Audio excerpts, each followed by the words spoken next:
Hello friends, आपका स्वागत है हमारा यूट्यूब चैनल स्काई तक में। तो देखिए फ्रेंड, इसमें 12 मार्च 2021 को जो सेकंड शिफ्ट में एनटीपीसी का एग्ज़ाम हुआ, उसी का इसमें जीके जीएस का क्वेश्चन है। तो देखिए कि आने वाला भी एग्ज़ाम में जो इसका क्वेश्चन रिपीट हो सकता है, जैसे कि एनटीपीसी सीबीटी 2 अभी बाकी है और ग्रुप डी का अभी बाकी है। तो देखिए कि इसमें क्वेश्चन यहाँ से आ सकता है। तो इसमें देखिए कि पहला है कि इनमें से कौन सी जनजाति अंडमान एवं निकोबार द्वीप समूह से संबंधित है। तो इसमें सेंट्रलीज जनजाति जो है अंडमान निकोबार द्वीप समूह से संबंधित है। और इसमें जानिए कि अंडमान निकोबार में और कई जनजाति पाई जाती है, जैसे कि जारवा हो गया, जारवा जनजाति वहीं पाई जाती है। और उसके बाद ओंग हो गया, ओंगे, तो ओंगे जनजाति भी वहीं पाया जाता है। और उसके बाद सेंट्रलीज, तो सेंट्रलीज इसमें दिया हुआ है। और उसके बाद शोम्पेन जनजाति है और वहीं पे पाई जाती है, शोम्पेन्स जनजाति। और उसके बाद इसमें नेक्स्ट क्वेश्चन है कि भारत में इनमें से किस सार्क सेंटर की स्थापना की गई। तो देखिए इसमें सार्क डिजास्टर मैनेजमेंट सेंटर की स्थापना की गई। उसके बाद इसमें पूछा है कि पंडित बिरजू महाराज किस भारतीय नृत्य शैली के महान नर्तक है। तो पंडित बिरजू महाराज जो है वो कथक के हैं। और कथक कहाँ का शास्त्रीय नृत्य है, तो ये उत्तर भारत का है। और देखिए कि भारत में टोटल जो है 8 गो शास्त्रीय नृत्य है, जैसे कि इसमें दिया हुआ है कुचिपुड़ी, कथक, भारतनाट्यम, ओडिसी, तो ये 4 गो यहाँ हो गया। उसके बाद आप दक्षिण भारत के एक केरल का, केरल में कथकली और मोहिनीअट्टम 2 गो वहाँ से आप ले लीजिए, तो 4 2 6 गो। और उसके बाद एक मणिपुर का है, हाँ मणिपुरी है। और एक है असम का सतरिया है। तो ये टोटल 8 गो हो जाते हैं। इसमें देखिए कि नीट परीक्षा 2020 का आयोजन इनमें से किसने किया था। तो नीट का जो परीक्षा किया था, करंट अफेयर का क्वेश्चन है, तो NTA ने किया था। इनमें से कौन सा खान मंत्रालय के क्षेत्राधिकार में आता है। तो ये तांबा हो जाएगा जो खान मंत्रालय के क्षेत्राधिकार में आता है। निम्नलिखित में से कौन सा असम में स्थित नहीं है। तो देखिए फ्रेंड, इसमें राष्ट्रीय उद्यान दिया हुआ है, तो आप इसमें देखना है कि असम में है बाकी 3 और एक नहीं है। तो असम में कौन कौन है, काजीरंगा राष्ट्रीय उद्यान है, और उसके बाद मानस भी है, वहीं है। और उसके बाद नामेरी भी असम में है, लेकिन डंपा कहाँ है, तो डंपा मिजोरम में है। उसके बाद इसमें देखिए नेक्स्ट है कि नीचे दिए गए 4 शब्दों में से 3 शब्द किसी तरीके से संगत है और एक असंगत है। असंगत शब्द का आप चयन कीजिए। तो देखिए रीजनिंग का क्वेश्चन है, तो आप इसमें देखिए कि कौन इसमें कैसे ये चॉकलेट हो जाता है इसमें अलग। तो चॉकलेट इसमें कैसे अलग हो रहा है, तो देखिए कि ये तीनों चीज़ है, क्रीम, चीज़ और मक्खन, ये तीनों क्या है, तो ये दूध से बना हुआ है, लेकिन चॉकलेट इससे नहीं बना हुआ है। उसके बाद है देखिए इसमें एक करेंट अफेयर का क्वेश्चन है कि मौजूदा केंद्र सरकार में प्राप्त चंद्र सारंगी को राज्य मंत्री के रूप में कौन सा मंत्रालय आवंटित किया गया है, और दिसंबर 2020 तक के प्राप्त जानकारी के अनुसार आपको बताना है। तो देखिए उस समय उसको सूक्ष्म, लघु और मध्यम उद्यम मंत्रालय उनको दिया गया था। अगला है कि इनमें से निम्नलिखित में से कौन सी कंपनी महारत्न कंपनी नहीं है। तो देखिए कि कौन सी कंपनी नवरत्न कंपनी नहीं है। तो नवरत्न कंपनी इसमें भारत विमानपत्तनम प्राधिकरण जो है वो नवरत्न कंपनी नहीं है। तो देखिए इसमें कौन कौन है, भारत इलेक्ट्रिक लिमिटेड है, इंडियन इंजीनियर्स लिमिटेड ये भी है, इंजीनियर्स इंडियन लिमिटेड ये भी है, ऑयल इंडिया लिमिटेड ये भी नवरत्न कंपनियां हैं। देखिए कि भारत में 10 गो जो है महारत्न कंपनियां हैं, 16 गो नवरत्न कंपनियां हैं और 73 गो मिनी रत्न कंपनियां हैं। तो आप इसको डिटेल देख सकते हैं। उसके बाद 1857 का सिपाही विद्रोह किस तिथि को शुरू हुआ था। तो देखिए 10 मई को इसका शुरुआत किया गया था। और ये कहाँ से हुआ था, तो ये मेरठ से शुरू हुआ था, यानी कि 10 मई 1857 का विद्रोह मेरठ से शुरू हुआ था। और इसमें देखिए कि और कई तरह के क्वेश्चन पूछा जाता है, जैसे कि पूछा जाता है कि भारत में गवर्नर जनरल उस समय कौन थे जब 1857 का विद्रोह हो रहा था, तो उस समय भारत के गवर्नर जनरल कौन थे। तो इसमें लॉर्ड कैनिंग हो जाएगा। लेकिन इसमें पूछा जाता है एक और क्वेश्चन कि इंग्लैंड के प्रधानमंत्री उस समय कौन थे, तो पार्मस्टोन हो जाएगा। एक क्वेश्चन बनता है कि भारत के आज़ादी के समय इंग्लैंड के PM कौन था, तो यहाँ पे इसका आंसर हो जाएगा क्लेमेंट इटली। इसमें नेक्स्ट क्वेश्चन है कि इनमें से कौन सी गणतंत्र भारत के सर्वोच्च नागरिक सम्मान भारत रत्न का प्रथम पुरस्कार प्राप्तकर्ता नहीं है। तो देखिए फ्रेंड, इनमें 3 व्यक्ति को जो पहली बार है भारत रत्न पुरस्कार दिया गया था। ये कौन कौन है, तो सर्वपल्ली राधाकृष्णन है, CV रमन है और ये राजगोपालाचारी है। और इनको बाद में दिया गया था, 1955 में दिया गया था, लेकिन इन तीनों को 1954 में दिया गया था। आप यहाँ से देख सकते हैं कि भारत रत्न की शुरुआत 1954 ईस्वी में किया गया था और इनमें 3 व्यक्ति को पहली बार दिया गया था, 1954 में ही दिया गया था। लेकिन इन 3 व्यक्तियों में से और एक क्वेश्चन पूछा जाता है कि सबसे पहले किनको दिया गया था, तो सर्वपल्ली राधाकृष्णन को दिया गया था। दिया गया तो एक ही दिन तीनों को दिया गया था, लेकिन सबसे पहले हाथ में अगर दिया गया था तो राधाकृष्णन को, इसलिए इनको पहले माना जाता है। उसके बाद इसमें देखिए कि स्प्रिट लैंप में मैग्नीशियम के फीते के जलने के परिणाम स्वरूप इनमें से कौन सा उत्पाद बनेगा। तो देखिए कि मैग्नीशियम के जो फीते जलते हैं लैंप में, तो मैग्नीशियम ऑक्साइड का निर्माण होता है। इनमें से कौन सी ऑपरेटिंग सिस्टम नहीं है, तो देखिए इसमें लिनक्स, विंडोज़ और मैक है, लेकिन इसमें इंटेल नहीं है। इंटेल क्या है, तो इंटेल एक कीबोर्ड का प्रकार है, तो आप इससे याद रख सकते हैं। उसके बाद है भारत में कितने जैव विविधता हॉटस्पॉट मौजूद हैं, तो 4 गो है। इसमें देखिए कि और किस तरह के क्वेश्चन पूछा गया, तो निम्नलिखित में से कौन सा सार्वजनिक क्षेत्र का बैंक नहीं है। तो देखिए कि भारत में अभी टोटल जो है 20 जो है वो सार्वजनिक क्षेत्र का बैंक है, और इसमें तो आपको याद रखना पड़ेगा, जैसे कि पहली बार 16 बैंकों को राष्ट्रीयकरण किया गया था 1969 में, तो 16 बैंक वो हो जाएगा। उसके बाद 1980 में 6 बैंकों को फिर से राष्ट्रीयकरण किया गया था, तो 20 को हो जाएगा टोटल, तो वहाँ से आप देख सकते हैं। उसके बाद है मधुबनी चित्रकला शैली की उत्पत्ति किस राज्य से हुई है, तो मधुबनी बिहार में पड़ता है, तो बिहार से ही इसका हो जाएगा। भारतीय रुपये के प्रतीक चिन्ह की कल्पना, डिजाइन किसके द्वारा तैयार किया गया था, तो डी उदय कुमार के द्वारा तैयार किया गया था। लेकिन ये कब किया गया था, तो 2010 ईस्वी में किया गया था। और डी उदय कुमार जो है एक आर्किटेक्चर एवं डिजाइनर में मुंबई से स्नातक हैं। निपाह वायरस के प्राकृतिक आश्रयता क्या होता है, तो निपाह वायरस जो फैलाता है वो कौन फैलाता है, तो फ्रूट बैट फैलाता है।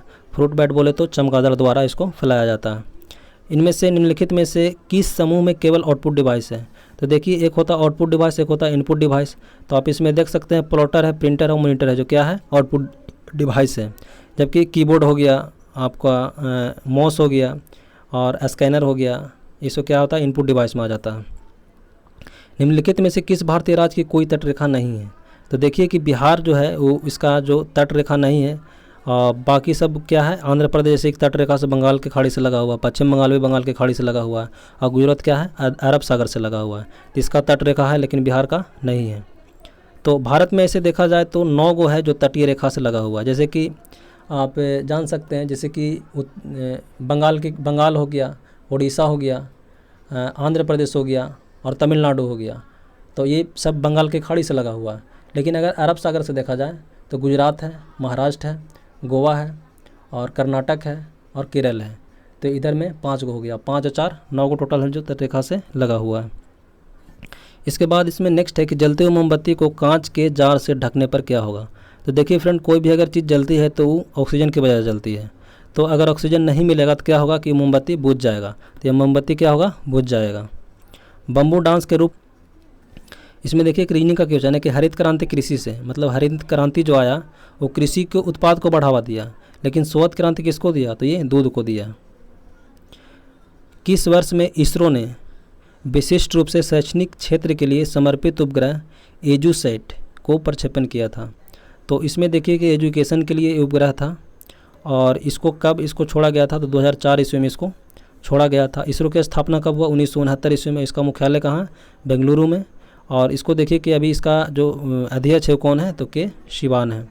निकट दृष्टि दोष से पीड़ित व्यक्तियों के लिए कौन से लेंस का उपयोग किया जाता है, तो निकट के दृष्टि में क्या होता है कि निकट की वस्तु दिखता है, दूर की वस्तु नहीं दिखता है, तो इसमें अवतल लेंस का प्रयोग किया जाता है। और उसी तरह से दूर की वस्तु में क्या होता है, दूर दृष्टि दोष में, तो उत्तल लेंस का प्रयोग किया जाता है। उसके बाद है कि 2019 में भारत में कौन सी आर्थिक जनगणना आयोजित हुई थी, तो 2019 में 7वीं था। अब देखिए कि और किस तरह के क्वेश्चन पूछा गया, तो 15 अगस्त 1947 को स्वतंत्रता दिवस समारोह के दौरान महात्मा गांधी कहाँ थे, तो देख सकते हैं इसमें कोलकाता में थे। प्रधानमंत्री सुरक्षा बीमा योजना के तहत दुर्घटना मृत्यु के लिए प्रदाता बीमा कवर राशि कितनी है, तो जो प्रधानमंत्री सुरक्षा बीमा योजना उसके लिए 2 लाख रुपये का दुर्घटना मृत्यु के लिए है। और इसको देखिए कि प्रधानमंत्री नरेंद्र मोदी द्वारा कोलकाता से 2015 ईस्वी में शुरू किया गया था। और इसमें देखिए कि इसका जो एज रखा गया था 18 से लेकर के 70 वर्ष रखा गया था, और इसका प्रीमियम जो था वो 12 रुपया रखा गया था।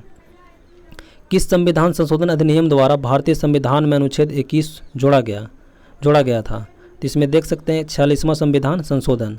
और 46वां संविधान संशोधन कब हुआ था, तो 2002 में इसमें हुआ था। और ये शिक्षा से संबंधित है। और उसके बाद इसमें देखिए कि भारत के राष्ट्रपति की अनुपस्थिति में राष्ट्रपति पद का प्रभार कौन ग्रहण करता है, तो इसमें उपराष्ट्रपति हो जाएगा। और उपराष्ट्रपति जो होता है वो राज्यसभा के पदेनाध्यक्ष होता है, तो इसमें राज्यसभा का पदेनाध्यक्ष हो जाएगा। भारत रत्न से सम्मानित भूपेन हजारिका का गृह राज्य कौन सा है, तो भूपेन हजारिका कौन सा है, तो असम के हैं।